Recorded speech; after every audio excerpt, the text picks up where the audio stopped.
agregando algunos ejercicios más, ¿ya?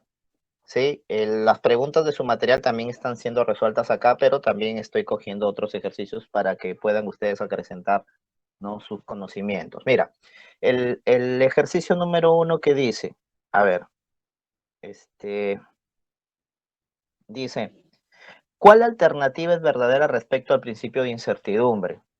¿No? Nosotros habíamos hablado que el principio de incertidumbre o también principio de indeterminismo es uno de los 4 descubrimientos o 4 principios fundamentales para la teoría atómica moderna, ¿verdad? Porque se basa en 4 cositas: salto cuántico de Bohr, teoría de la dualidad de la materia de Broglie, del francés Louis de Broglie, principio de incertidumbre de Heisenberg, ¿no? Y la ecuación de onda de Erwin Schrödinger, ¿verdad? Listo. Entonces, aquí me dice que respecto al principio de incertidumbre, la respuesta es la E, me están diciendo, ¿no? Ya, listo. No se puede determinar simultáneamente la posición y la velocidad de los electrones, Heisenberg. Sí, eso es verdad. La respuesta E es la alternativa verdadera, ¿no? Si yo determino la posición de un electrón en la nube electrónica, no puedo determinar su velocidad al mismo tiempo. Si yo determino su velocidad, no puedo determinar su posición. De eso se trata el principio de incertidumbre. Estoy hablando de los electrones, obviamente, ¿no? De los electrones. Listo. Vamos con la siguiente pregunta. A ver. Dice, señale la proposición correcta. A ver, isóbaros. A ver, vamos con isóbaros isótonos. Vamos con la teoría y, para que me puedas entender. A ver, espérate, ¿dónde están isóbaros? Acá, tipos de átomos. A ver, tipos de átomos. Tenemos los isótopos, a ver, para que pueda responderme esa pregunta, hacerte recordar, llamados también hílidos. Iso significa igual, topos, lugar. Son elementos que se encuentran ubicados en el mismo lugar de la tabla periódica, ¿correcto? No todos los elementos de la tabla periódica tienen isótopos, ¿no? Ahí dice justamente existen cerca de 20 elementos que no poseen isótopos naturales, ¿no? Y ahí te estoy mencionando algunos, ¿ya? Por ejemplo, acá tienes el litio, mira. El litio se presenta como isótopos en la naturaleza de, ¿no?, 3 isótopos. Los isótopos se caracterizan porque tienen igual número atómico, pero diferente número de masa. Y también diferente número de neutrones, obviamente, ¿no? Aquí tienes los isótopos de carbono, carbono 12, 13 y 14, ¿no? Generalmente el isótopo más abundante es el que tiene menor número de masa. Ese es un dato, ¿ya? El que tiene menor número de masa generalmente es el isótopo más abundante. En la siguiente diapositiva, está referente a los isótopos más estudiados, ¿no? Los isótopos de hidrógeno, ¿no? El conocido protio, deuterio y tritio, ¿ya? Protio, deuterio y tritio, ¿ya? Acá hay un error en la figura número 3, hago por si acaso tengas la observación. Deben ser 2 neutrones y un protón, ¿ya? Ya, 2 neutrones y un protón debe ser, ¿no? De los tres isótopos de hidrógeno, el más abundante es el protio, el que uniéndose con el agua, al combinarse con el agua, con el oxígeno, disculpa, forma el agua, ¿ya? El porcentaje de abundancia de este isótopo es del 99,98%, ¿no? El deuterio es el que forma el agua pesada o agua isotópica, ¿no? El dióxido de deuterio, ¿no? Su abundancia de este isótopo es mucho menor, ¿no? Del 0,018%. Y el último, el tritio, ¿no? Que interviene en las diferentes reacciones nucleares, ¿no? Se trata de un isótopo radioactivo, inestable, ¿no? Inestable. Formada por el agua forma el agua super pesada, ¿no? El agua tritiada, ¿no? ¿Sí? Su porcentaje es mínimo en la naturaleza, el 0,02%, ¿no? ¿Sí? Hay una película que recuerdo yo, ¿no? Que justamente se habla del tritio, ¿no? Ustedes han escuchado hablar de la película, es la película del hombre araña, ¿no? Cuando ese hombre de varios brazos necesitaba tritio, y es mira, tiene lógica científica, ¿no? Necesitaba tritio, lo que él quería hacer era un sol, iba a fusionar el tritio con el deuterio, ¿no? Y formar un sol, ¿no?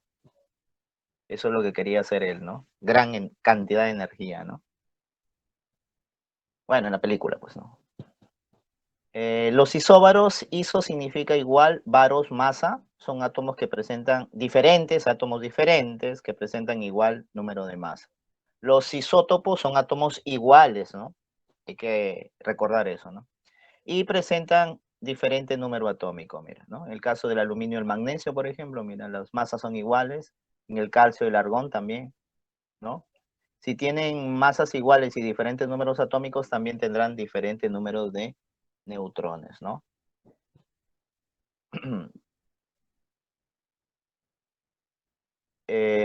Isótonos, a ver, isótonos, son átomos de dos o más elementos diferentes, ¿ya? Diferentes, que presentan diferente número de masa, diferente número atómico, pero igual número de neutrones. Mira, en el caso del boro, mira, 11 menos 5, 6, en caso del carbono, 12 menos 6, 6. Igual cantidad de neutrones. Igual sucede con el magnesio y el sodio que están ahí, ¿ya? Entonces, a eso se les llama isótonos, ¿no? Que tienen igual número de neutrones, pero diferentes masas y diferentes números atómicos. Y también elementos diferentes, ¿no? Tenemos los isoelectrónicos, ¿ya? Isoelectrónicos, ¿ya? Son especies químicas que tienen la misma cantidad de electrones, ¿ya? La misma cantidad. Mira, para la Universidad Pedro Ruiz Gallo, ¿ya? Que todavía existen en nuestros pensamientos, y para otras universidades, excepto la San Marcos, átomos isoelectrónicos o especies isoelectrónicas hace referencia a átomos que tienen simplemente así, igual número de electrones. Y se acabó, esa es la condición, igual número de electrones. Para la San Marcos, no solamente esa es la condición, que tengan igual número de electrones e igual distribución electrónica como en este caso, ¿ya? Porque encontrarás situaciones en el cual tendrás átomos que tengan igual número de electrones, pero no necesariamente igual distribución electrónica. Si no tienen igual distribución electrónica para la San Marcos, no son átomos isoelectrónicos, ¿ya? Deberían tener igual número de electrones e igual distribución electrónica, ¿ya? Te hago hincapié a esa información para que la tengas presente por si acaso, ¿ya? Y por último, los isodiáferos, ¿no? Son átomos que tienen el mismo exceso de neutrones, ¿ya? Por ejemplo, acá tengo al uranio y al torio, ¿no? Al uranio y al torio, ¿no?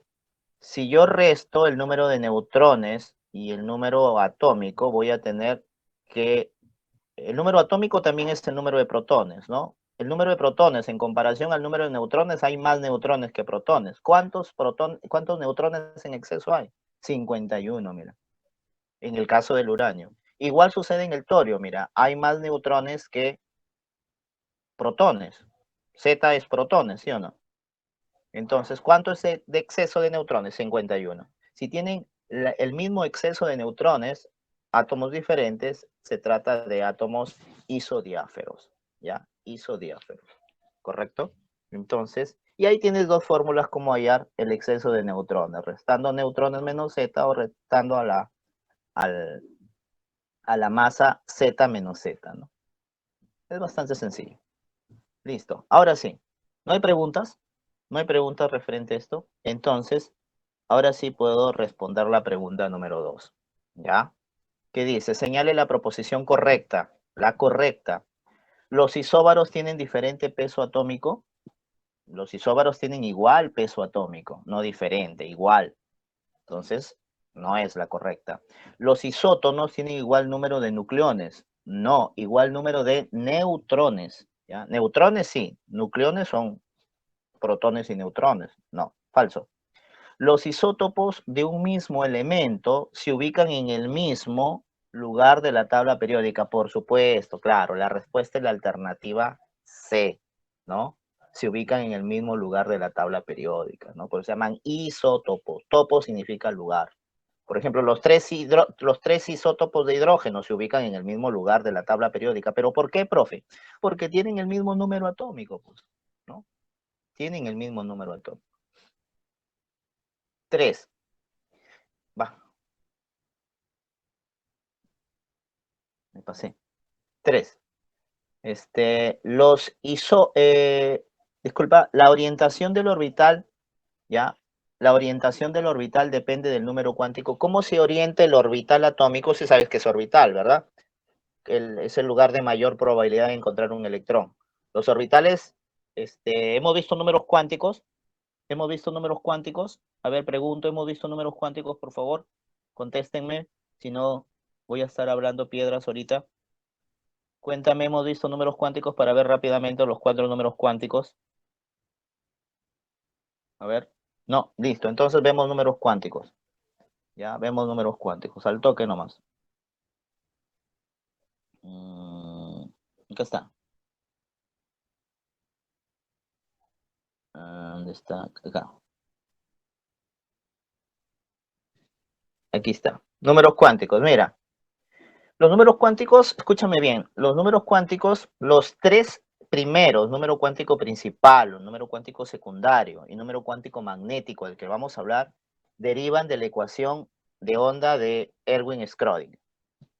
El cuarto número cuántico, spin, fue introducido a la ecuación por un científico llamado Paul Dirac. ¿Ya? Profesor, ¿qué son los números cuánticos? Son parámetros de medida que se obtienen de las diferentes soluciones de la ecuación de onda de Schrödinger y que miden la ubicación del electrón, probable ubicación del electrón dentro de la nube electrónica. ¿Ya? El primer número cuántico es el número cuántico principal, se representa con la letra N, como puedes observar ahí. ¿Qué me determina? Determina dos cosas, uno para el orbital y otro para el electrón. Para el electrón primero, ¿qué determina para el electrón? El nivel de energía en el que se encuentra ubicado. Tú sabes que en práctica solamente existen 7 niveles de energía. En la teoría son infinitos. Se pueden determinar de forma numérica o literal. La numérica se llama notación cuántica y la literal se llama notación espectroscópica, ¿no? Mientras más el electrón se aleje del núcleo, más energía tiene. Mientras más se acerca, menos energía tiene. Te hago una pregunta. Mientras más se aleja el electrón del núcleo, ¿es más estable o más inestable? Jóvenes del grupo pre del Colegio Basadre, díganme. Inestable, muy bien, muy bien, muy bien. Salvó al grupo. Muy bien, es más inestable. Mientras más se acerca, es más estable. Si se encuentra en el primer nivel, se dice que se encuentra en el nivel fundamental. ¿Ya? Si se encuentra en de repente en un ejercicio te dice, un electrón se encuentra en el nivel fundamental, es el primero, ¿ya? Listo, este es para el electrón. Y para el orbital determina el tamaño del orbital. Tú sabes que los orbitales tienen diferentes formas, pero ahorita no vamos a estudiar las formas. Vamos a determinar el tamaño, ¿no? Si tengo un orbital S, porque hay orbitales S, sí o no. Los orbitales S, me adelanto, tienen forma esférica. Si tengo un orbital S, en el primer nivel tendrá este tamaño, ¿no? Si se encuentra en el segundo nivel, será más grande, mira. Si se encuentra en el tercer nivel, mucho más grande. Entonces, el número cuántico principal para el orbital determina el tamaño. En otras preguntas vas a encontrar el volumen, es lo mismo, tamaño, volumen, ¿ya? Listo. Pasamos a la siguiente diapositiva. Número cuántico secundario. Pregunta si tienes un cuestionamiento, ¿ah? Número cuántico secundario se representa con la letra L, ¿ya? Con la letra L, ¿ya? También determina para el electrón y para el orbital. Para el electrón, ¿qué determina? ¿En qué subnivel de energía se va a encontrar el electrón?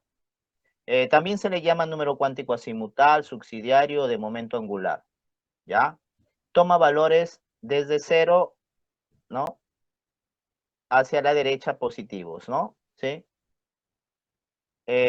¿Cuáles son los subniveles? Son 4, como observas aquí, mira. S, P, D y F. En la teoría infinitos, en la práctica 4. También tiene una notación cuántica, ¿no? El S es 0, el P es 1, el D es 2 y el F es 3, ¿ya? Cada nivel tiene sus respectivos subniveles, como puedes observar aquí, mira. El primero tiene 1, S, el segundo nivel tiene 2, S y P, El tercero tiene S, P y D. El cuarto S, P, D y F. El quinto debería tener S, P, D, F y G, pero en la práctica solamente F, ¿no? Y ahí va disminuyendo, ¿correcto? ¿Ya? Entonces, el número cuántico secundario determina en qué subnivel o subcapa se encuentra el electrón, ¿no? Y también te digo que para el orbital determina la forma. Profesor, ¿cuáles son las formas de los orbitales? Aquí están, miren la figurita. El S tiene forma esférica, el P tiene... Eso, la orientación es diferente por el sistema de coordenadas, ¿no? ¿No? Tenemos tres orbitales P, P de X, P de Y y P de Z. Los tres son de forma dilobular, pero la orientación está dada dependiendo de la coordenada, ¿no? Los orbitales D son 5, mira. Los primeros 4 son tetralobulares, el último es dilobular, ¿ya? Los F son 7 orbitales, pero son mucho más complejos de definirlos, ¿no? Casi en la mayoría de preguntas casi no te viene sobre esto, ¿no? Mayormente de los tres primeros. Pero ahí están las formas de los orbitales, para que tengas una idea. ¿Quién lo determina esta forma? El número cuántico secundario, ¿ya? Tercero, magnético, ahí está su simbología, ¿ya? Indica la orientación que toma el orbital atómico en el espacio, ¿ya? Con respecto a los tres ejes de coordenadas, ¿no? Toma valores negativos y positivos, incluyendo el valor 0, ¿no? Ahí está, mira. El subnivel S tiene un solo orbital 0. Toma ese valor, número entero, 0. Bueno, el valor 0. Ahí los otros son números enteros positivos y números enteros negativos, ¿no? El P tiene 3 orbitales, que va desde -1 a +1. El D tiene 5, que va de -2 a +2. Y el F tiene 7, que va desde -3 a +3. Eso tú ya lo conoces, ¿no? Entonces, estos -1, 0, +1 son los valores numéricos que toman los orbitales. Se llama número cuántico magnético. Y esos valores se obtienen cuando los orbitales son sometidos a un campo magnético, se orientan en el espacio, ¿no? Y toman esos valores. Y por último, jovencito, escúchame, el número cuántico spin, que significa giro, ¿no? Giro, con G, giro, ¿ya? Se representa con la letra S. Yo utilizo normalmente la S, ¿no? También M sub S, ¿no? También es denominado número cuántico de giro, ahí está, indica el sentido de rotación que tiene el electrón alrededor de su eje imaginario, ¿no? Como la Tierra que gira sobre su propio eje, ¿no? Si el electrón gira en sentido antihorario, se le asigna un número cuántico spin positivo, fraccionario, más un medio, y la flechita que representa el electrón hacia arriba. Si el electrón gira en sentido horario en favor de las agujas del reloj, su número cuántico spin es un número fraccionario también, pero negativo, ¿no? Y el electrón se expresa como una flechita hacia abajo, ¿ya? En esta figura puedes observar mejor sobre los números cuánticos, ¿ya? Ahí está, mira. El electrón girando en sentido antihorario y sentido horario. Antihorario más un medio, horario menos un medio, ¿ya? Ahí está. ¿Correcto? Listo. Entonces, con eso ya podemos nosotros contestar la siguiente pregunta, ¿no? A ver, ahí está. Dice, la orientación del orbital depende del número cuántico, orientación, magnético, orientación en el espacio. El volumen del número cuántico principal, ¿no? Volumen o tamaño del orbital, ¿no? Y la rotación del electrón spin. Respuesta, besito, ¿no? Facilito, ¿no? Ahí está. Besito. ¿Dudas, chicos? ¿Dudas? Seguimos. Dice, ¿qué proposición es falsa? A ver, ¿qué proposición es falsa? La A dice,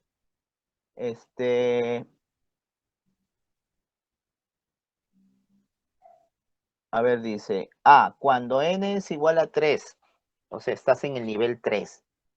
L, número cuántico secundario, solamente adquiere los valores 0, 1 y 2. Claro, el nivel 3 solamente tiene 3 subniveles, S, P y D. S0, P1 y D2, ¿correcto? La primera es correcta. Te pregunta la falsa, ¿no? A ver, ¿qué dice la B? Si L es igual a 1, o sea, el subnivel 1, o sea, P, el magnético solamente adquiere valores menos 1, 0, más 1, 0 y menos 1. Dime tú, ¿es cierto eso?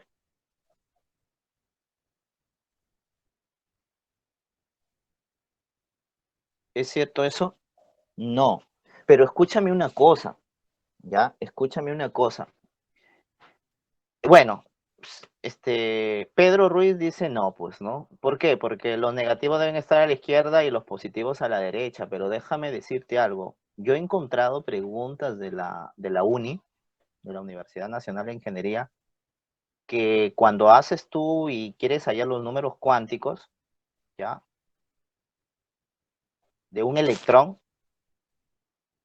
a veces no encontraba respuesta. Lo hacía una y otra vez el ejercicio, pero ¿por qué no hay respuesta? ¿Y sabes qué pasa? Que la UNI también considera esta posición de numeración de orbitales. Cuando lo hacía con positivos a la derecha y negativos a la izquierda, sí encontraba respuesta, sí había respuesta, ¿no? Entonces revisé algunos más y considera esta posición. A nivel Pedro, pues decimos que esta es la respuesta incorrecta, pues, ¿no? Los negativos deben estar a la izquierda y los positivos a la derecha. Pero la UNI considera también al contrario, también lo puede considerar al contrario, ¿no? Entonces hay que tener bastante cuidado. Te digo esto por la experiencia que tengo en el desarrollo de ejercicios, ¿ya? Por si acaso, ¿no? Entonces, ¿cuál es la proposición falsa? La B, ¿no? La B es la proposición falsa, ¿no? Sí adquiere valores positivos y negativos, pero no en este orden, ¿no? A ver, pregunta número 9. Dadas dice, las siguientes proposiciones, ¿qué alternativa es correcta? El elemento X posee 97 neutrones. A ver, resta, ¿te sale 97? No, no sale 97, ¿verdad? No sale 97, la primera es falsa. Los átomos que pierden o ganan electrones se neutralizan. Los átomos que pierden o ganan electrones, ¿qué les pasa? ¿Se neutralizan? ¿Qué les pasa a los átomos que pierden electrones o ganan? ¿En qué se transforman? ¿Alguien sabe, por favor, en qué se transforma si un átomo pierde o gana electrones? A ver. Se ionizan, claro, se transforman en iones. Entonces no se pueden neutralizar. Los que se neutralizan son átomos que tienen igual cargas positivas y negativas, ¿no? Falso también. En un ion se cumple que el número de electrones es igual al número de protones. También es falso, ¿verdad? En un ion no se puede cumplir esa igualdad, ¿no? En el ion X y en el ion W, el número de electrones son respectivamente 18 y 27. ¿Cuántos electrones tiene X? 25 menos 7, 18. W, 25 más 4, no, menos 4. Ah, ya ganó, es 29, ¿no? No puede ser 27, falso también. Entonces debo asumir que la E debe ser la respuesta correcta, ¿no? Posee 49 nucleones y su masa es 49. 25 neutrones, resta 49 menos 24, 25. Y 26 electrones, 24 más 2 que ganó, 26. Correcto. Entonces la respuesta correcta es la E. La E. ¿Ya? Listo. A ver. Estas preguntitas sí están en tu módulo ya, mira, las que vas a ver a continuación. Ya por eso les he remarcado así, ¿ya? Esas sí ya están en tu módulo, ¿ya? Para que se vean más claritas, parece que se ven un poquito oscuras. Vamos a hacerle relleno, ¿ya? A ver, para que las vean mejor. Ya, ahí creo que las ves mejor. A ver. ¿Sí? ¿Las ves mejor? A ver, dice. ¿O no? Sí, estas ya están en el WhatsApp. Ya, estas preguntitas ya están en su material de práctica, ya están. Es más, hasta distribución electrónica les enviado ya. Yo ya adelanté material. A ver, escúchame.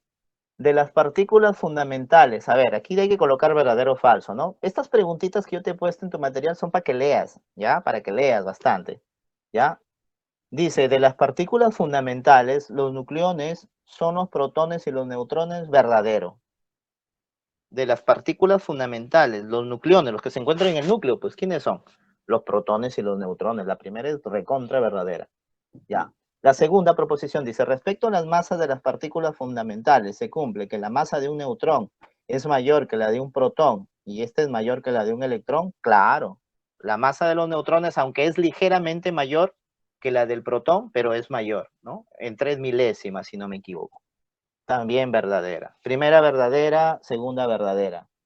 Tercero, los rayos catódicos son un flujo de electrones más veloces que los rayos beta, los rayos catódicos, ¿no? Descubiertos,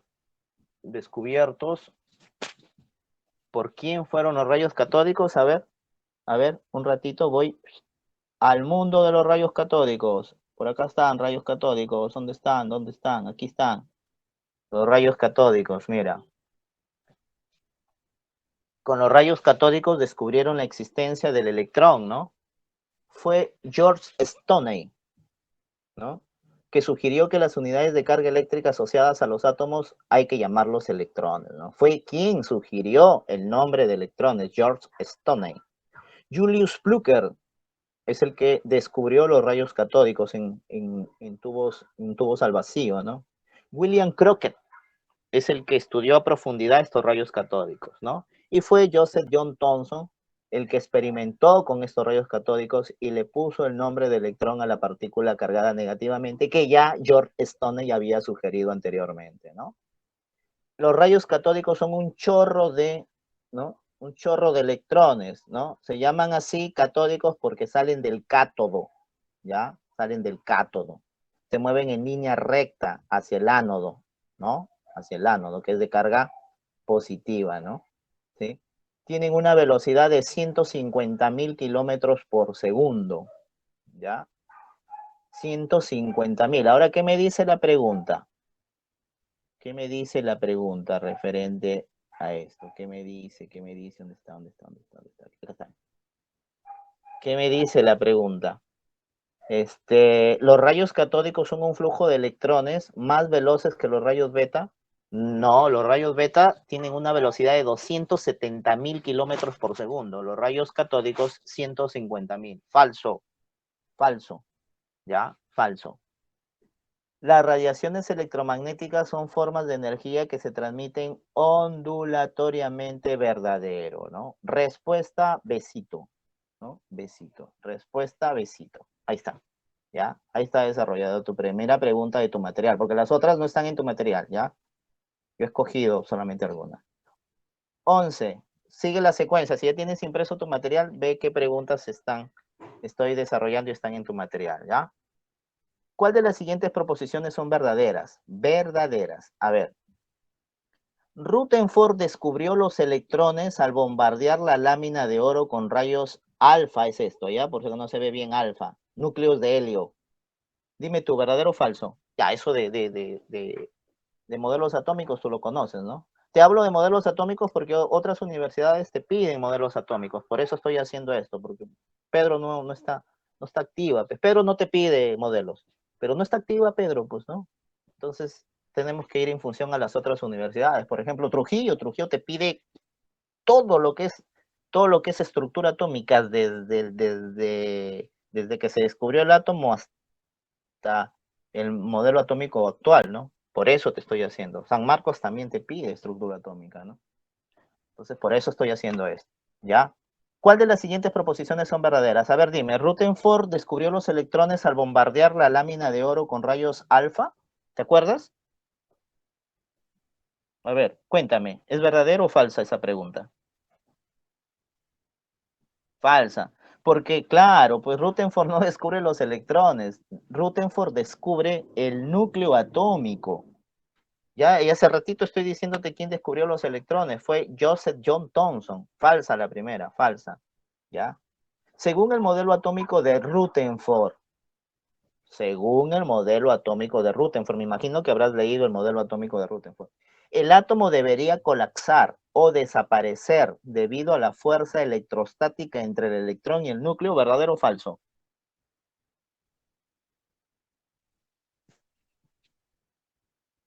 Por ahí hay un verdadero por ahí otro verdadero, por ahí solamente un falso, ¿no? Falso, dice, ¿no?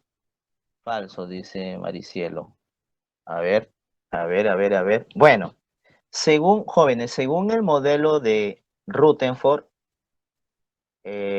según lo que decía Rutherford, que el átomo para él era un sistema dinámico en que los electrones giraban a gran velocidad y giraban a gran velocidad para evitar la atracción, ¿no?, de naturaleza eléctrica o electrostática del núcleo. Eso es cierto. Pero lo que te dice ahí que debe colapsar o desaparecer, no lo dice en su modelo atómico, ¿no? Y ahí te dice, según el modelo atómico de Rutherford, no. El error de Rutherford es que el electrón giraba a mucha velocidad y toda partícula con movimiento acelerado elimina energía. O sea, se aplicaban los criterios de la física clásica, ¿no? Entonces, ese fue el error de Rutherford, pero él no determinó ese error, se lo determinaron a él. Él dijo que su modelo atómico era un sistema dinámico, estable, ¿no? Entonces, la 2 es falsa, no es verdadera, porque el modelo atómico de Rutherford no dice que debe colapsar. Ese fue el error que se plantea después. Se llama error de Rutherford, ¿no? En su modelo atómico. ¿Ya? Falso también, ¿no? ¿Rutherford comprobó experimentalmente que el átomo es materia discontinua? No, él en ningún momento determina eso, ¿no? La discontinuidad de la materia no la determina él. ¿Rutherford comprobó experimentalmente que el átomo era materia discontinua? No. No. 4. ¿Una carga acelerada origina una radiación electromagnética? Sí. Toda carga acelerada origina una radiación electromagnética. ¿Ya? La 4 sí. 5. Una radiación electromagnética está formada por un campo eléctrico y un campo magnético. Por eso se llama electromagnética, pues, ¿no? Y estos dos campos eléctricos, que son ondas, ¿sí o no?, oscilan de manera perpendicular entre sí, ¿ya? Formando un ángulo de 90 grados, ¿no? Entonces, la respuesta aquí es la 4 y la 5, ¿ya? La 4 y la 5. Si tú tienes alguna duda, alguna objeción, házmelo saber, ¿ah? Por si acaso, de repente tú has leído más que yo. ¿Quién sabe, no? Listo. Entonces, ahí tienes la siguiente pregunta. Si no me equivoco, esa es la 2 de tu práctica, ¿ya? Sigo. Ahí está. 12. De los postulados de Bohr, ¿ya? ¿Cuáles son considerados en la teoría atómica moderna? Bohr dio 4 postulados, ¿verdad? Bohr dio 4 postulados. Creo que eso sí lo hemos estudiado en la clase pasada. Dice, en un átomo, el electrón tiene únicamente ciertos estados estacionados de energía o estacionarios de energía que le son permitidos. Bueno, eso es lo que dice en su postulado, pues hoy sabemos que eso no es cierto, ¿no? El movimiento del electrón es mucho más complejo de esos estados estacionarios de energía que habla Bohr, ¿ya? La primera no es. No se aplica para el moderno atómico actual.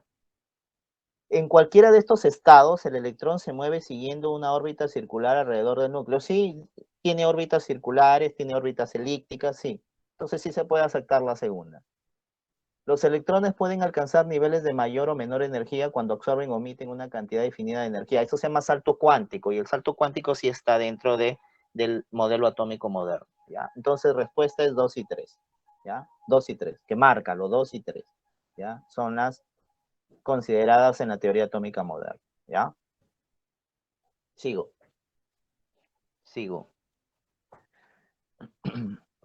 A ver, dice, ¿cuál de las siguientes proposiciones son falsas? A ver, analicemos. En general, el número de neutrones en el núcleo,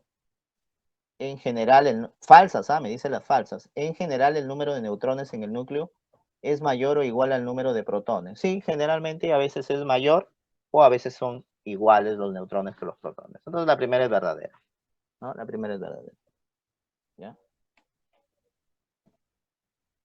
La primera es verdadera. ¿Mm? La segunda, voy a ponerlo si no te vas a confundir porque son varias proposiciones. ¿Los neutrones en algunos núcleos atómicos poseen carga positiva? Y ningún núcleo, jóvenes, posee carga positiva, es neutra, falsa, ¿ya? Falsa, ¿ya? La masa de un catión monovalente, ¿ya? es aproximadamente igual a la masa del átomo neutro. Aproximadamente igual o igual. No cambia la masa para nada, ¿no?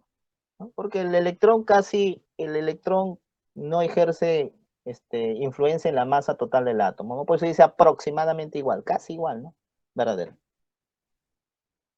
Las partículas elementales son los protones, neutrones y electrones, nada más.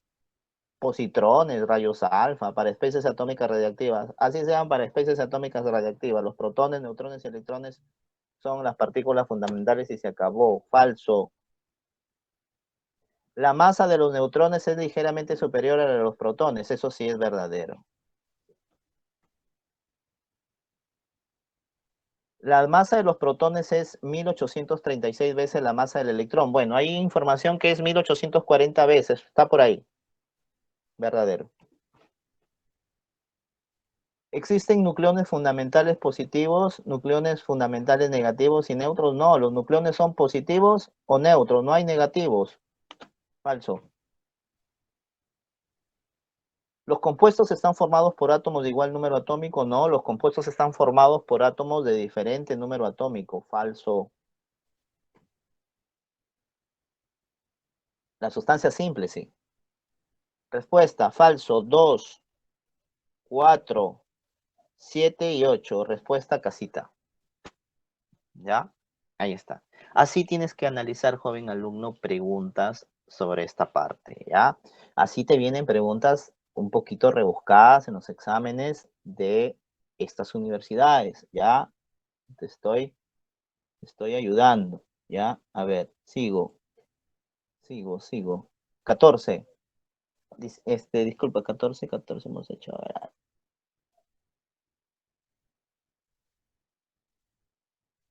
acá está, me faltaba esta, ¿ya? Estaba pasando a la otra. A ver, estas preguntas están en orden correlativo en tu material, ¿ya? No está tal vez con el 14, pero están en orden correlativo, ¿no? Conforme las estoy haciendo yo. Dice, respecto a las limitaciones de la teoría atómica de Bohr. La teoría atómica de Bohr tiene limitaciones, joven alumno, ¿ya? Indica lo correcto o indique lo correcto. Solo es aplicable, aquí es, para no confundirnos, disculpa, aquí es uno en romanos, ¿no? Disculpa, aquí es uno en romanos. Aquí es uno en romanos. Ya, ahora sí. Dice, solo es aplicable para átomos con un solo electrón. Todos los que figuran aquí, mira, tienen un solo electrón, ¿ya? Un solo electrón. Sí, para átomos monoelectrónicos se le llama, ¿no? ¿Sí? Para átomos monoelectrónicos, ¿no? Tienen un solo electrón, ¿ya? Explica el efecto Zeeman. Profesor, ¿qué es el efecto Zeeman? El efecto Zeeman es el desdoblamiento de líneas espectrales, ¿no? Dice que cuando el átomo es sometido a un campo magnético externo. En otras palabras, el efecto Zeeman da a conocer los subniveles de energía. Y para Bohr no habían subniveles, solamente habían niveles. Entonces, la 2 es falsa, ¿no? Contradice el principio de incertidumbre de Heisenberg al plantear trayectorias definidas para los electrones. Claro. Entonces, contradice el principio de incertidumbre de Heisenberg. Esa es una limitación de Bohr. Entonces, la respuesta correcta es 1 y 3. 1 y 3. Casita también, ¿ya? Casita. ¿Ya? Ahí tienes que leer bastante sobre modelos atómicos. A ver, dice, determine la alternativa incorrecta. Incorrecta. La teoría atómica de Dalton, ¿te acuerdas? John Dalton, plantea que la materia es de naturaleza continua. No, más bien Dalton dice que el átomo es de naturaleza discontinua, ¿no? Que la unidad mínima del átomo, de la materia es el átomo. Eso es naturaleza discontinua. Continua es que se siga dividiendo, eso lo dijo Aristóteles. Falso, ¿no? Entonces la respuesta correcta aquí, incorrecta, disculpa, es la A. Pero de todas maneras vamos a analizar el resto. Max Planck, año 1900. Luego de estudiar la radiación térmica de cuerpos negros, se establece que la energía es discontinua. Claro, la teoría cuántica de Max Planck se da en paquetitos de energía, ¿no?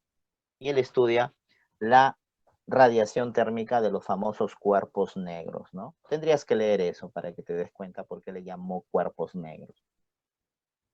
La energía que transporta cada fotón o cuánto depende del tipo de radiación electromagnética, claro, depende de la frecuencia, ¿no? Sí, si hay mayor frecuencia, mayor energía, pues, ¿no? ¿Ya?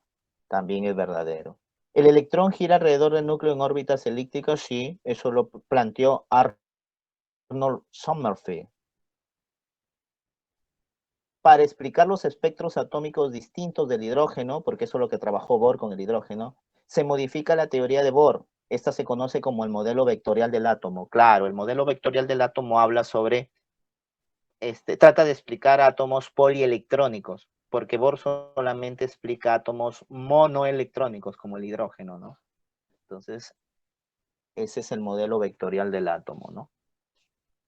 ¿Ya? Chicos, ¿preguntas hasta ahí? A ver, preguntitas, dudas, inquietudes. A ver, vamos terminando con la teoría, ¿ya? Esta diapositiva más y terminamos con la teoría para trabajar ejercicios, ¿ya? Indique verdadero o falso respecto a las siguientes proposiciones. Según Dalton, un elemento es aquella partícula discreta, iguales en todas sus propiedades, especialmente en masa. Verdadero, eso es lo que dice Dalton. Hoy sabemos que eso no es verdad, ¿no? Me dice respecto a, ¿no? Indica verdadero o falso respecto a las siguientes proposiciones. Según Dalton, dice. Según Dalton. Entonces, según Dalton, sí, eso es cierto, ¿no? Verdadero. Thomson propuso un modelo esférico compacto donde los elementos están incrustados en él, de tal modo que el átomo está cargado eléctricamente. Falso. ¿Por qué, profe? Porque él habla de que el número de partículas positivas y negativas son iguales, o sea, el átomo es eléctricamente neutro, ¿ya? Eléctricamente neutro, ¿ya? Y 3 dice, el modelo atómico de Bohr explica los espectros de emisión y absorción para el átomo de helio. No, para el átomo de hidrógeno. Falso, ¿ya? Falso. Entonces, la primera es verdadera, ¿sí? La segunda es falsa y la tercera es falsa. La respuesta es Doraemon, ¿ya? Doraemon es la respuesta. Dedo, ¿ya? Dedo. Y chicos, la última. Ahí tienes una figura, ¿no? Dice, para un electrón que se encuentra en el siguiente orbital. Imagínate que hay un electrón que se encuentra en este orbital, ¿ya? ¿Representa un orbital principal? No, un orbital P es solamente dilobular, mira, este es un orbital D. Este es un orbital D, ¿no? El subnivel correspondiente puede contener dl más 1 orbitales. Claro, si es D, D vale 2. 2 por 2, 4 más 1, 5. El subnivel D tiene 5 orbitales, correcto. Correcto. La primera es falsa, la segunda es verdadera, ¿ya? Porque este es un orbital D. Este es un orbital D que pertenece al subnivel D, obviamente, pues, ¿no? Entonces, el subnivel correspondiente al que pertenece este orbital puede contener 2L más 1 orbitales, claro. ¿Qué subnivel es? D, y D vale 2. 2 por 2, L vale 2. 2 por 2, 4 más 1, 5. Y el subnivel D tiene 5 orbitales, entonces, ¿no? Es correcto. Representa la orbital dz cuadrado. Sí, este es el orbital dz cuadrado. Entonces, ¿cuáles son correctas? Determina la proposición correcta, dice, ¿no? Es la 2 y la 3. La 2 y la 3, la E. Ya. Bien, chicos, hemos terminado con la parte. Están desarrolladas todas las preguntas de teoría de tu módulo. Preguntas. Uy, nos pasamos, chicos, nos pasamos. Ya, los dejo descansar sus 15 minutos, ¿sí? Y regreso con el resto de ejercicios.